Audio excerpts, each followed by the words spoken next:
Mas era assim. Então, eu usei um exemplo muito mais simples do da batida do carro, mais lá atrás, que foi exatamente para dizer, ela entra, mas não como prova pericial. Porque a prova pericial para o processo civil é aquela produzida pelo perito do juízo, 13ª Vara Civil. Eu sou juiz da 13ª Vara Civil.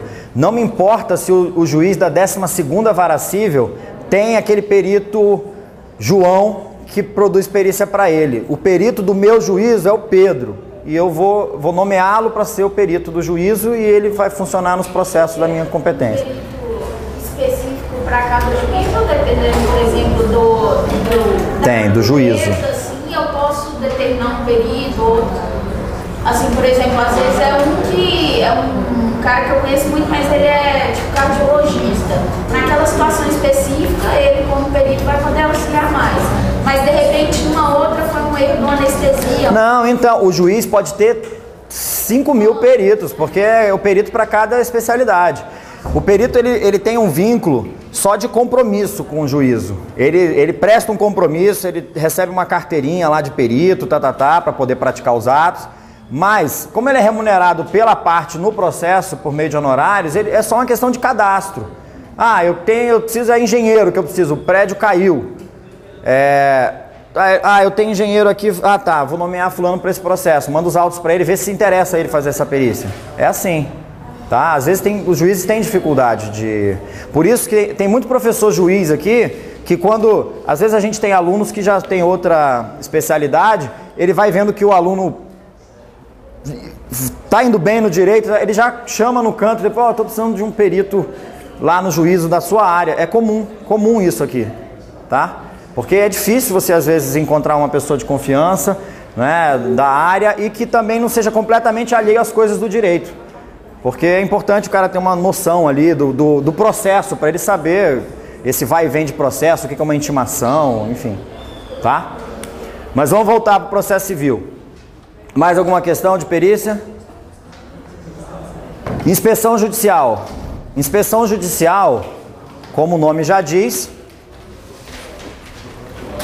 é uma inspeção feita pelo juiz, né? O que o juiz inspeciona? O código fala que ele inspeciona coisas ou pessoas, mas não confundam isso com busca pessoal, baculejo lá do PM. Isso o juiz não vai fazer. Inspecionar pessoas é o seguinte: o cara sofreu um acidente, tá todo quebrado em casa, desfigurado. Vou pegar um caso aqui real. Eu gosto de contar esse caso, que é para vocês saberem o que vem pela frente para vocês aí. Quando eu tinha 14 anos, eu morava com meu pai estava no tribunal e eu lembro que tinha um processo de HC, que a capa é diferente, né, vermelha, estava intocado assim no alto de uma estante do escritório dele em casa. E eu ficava vendo aquele processo lá parado, e entrava processo, saía processo, entrava processo, saía processo, e esse estava lá parado.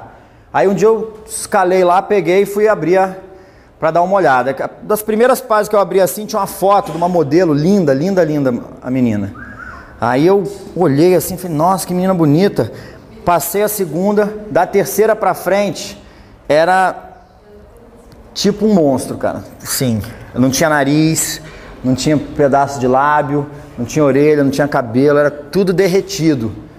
Qual foi a história?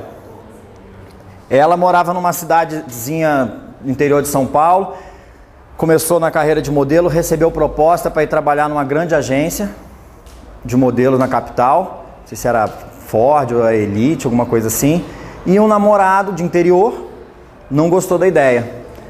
Ela entrou no ônibus, salvo engano era isso, 14 anos, né? Já tem 21 anos aí para trás, é mais do que a idade de muitos de vocês, mas... Ela entrou no ônibus, ele foi até a rodoviária, disse que para se despedir chamou ela na janela. No que ela botou a cara na janela, jogou ácido na cara dela. Foi isso mesmo. E era um negócio assim.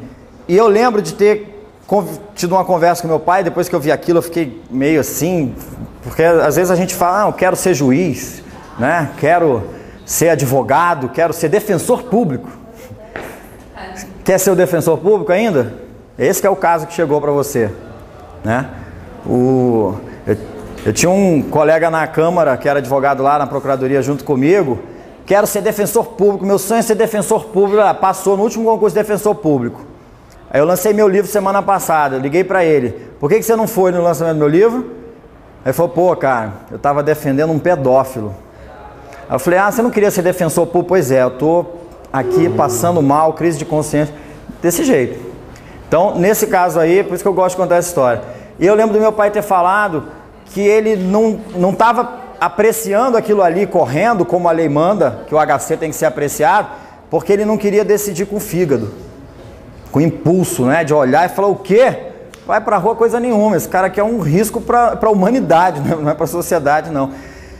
Agora eu pergunto para vocês, é porque vocês não viram a foto, parecia um boneco, Se o juiz quiser, ele pode ir na casa dessa pessoa para olhar essa pessoa? Pode. Isso é inspeção judicial de pessoas, tá? Isso é inspeção judicial de pessoas. Ele não está convencido, ele pode ir lá inspecionar pessoas. A pessoa alega que sofreu, que a casa... Teve um outro caso também, Estevão deve ter... Vocês foram alunos do Estevão? TGP? Ele conta, essa história é da época dele, quando ele era aluno lá na USP. Lembro. Ele não contou a história do avião da fazenda?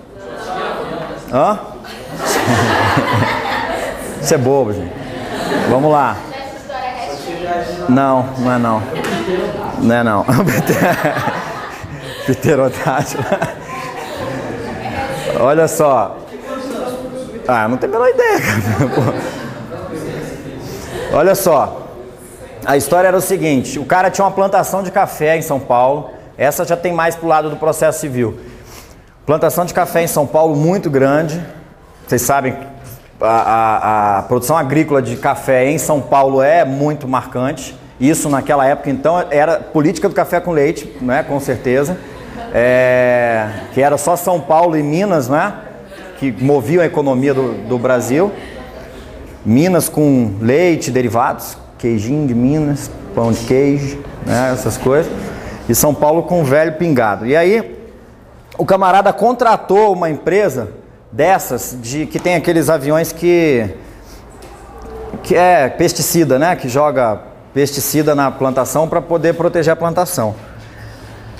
Não sei se o piloto pegou o avião errado, se erraram na dosagem. Só sei que o avião passou num dia jogando a fumaça e no dia seguinte toda a plantação do cara começou a morrer. Uma semana depois, parecia aquelas plantações de milho de filme de terror americano, sabe? Que o cara se mete, a mulher sai correndo no meio e vai o chão mexendo assim com o monstro que vai sair do meio. E isso no interior de São Paulo. Vocês nunca viram esses filmes? Fred Krueger, vocês já viram? Fred Krueger, vocês estão achando que começou agora a série, né? Que tá passando no cinema, é o primeiro filme. Eu tô ficando velho demais mesmo. O engraçado é que os meus alunos sempre têm a mesma idade, tirando a Bianca, que dessa vez é mais nova, mas todos os meus alunos têm a mesma idade. Já repararam isso? Assim, todo ano os alunos chegam com a mesma idade, vão embora e eu vou envelhecendo, vou ficando velho. Por isso que às vezes a gente fica aqui velhão, babando e não percebe, acho que é garotão ainda, né? Vocês estão dizendo, não sou eu. Hã? Vocês gostam dele, né? Tadinho, gente, vocês...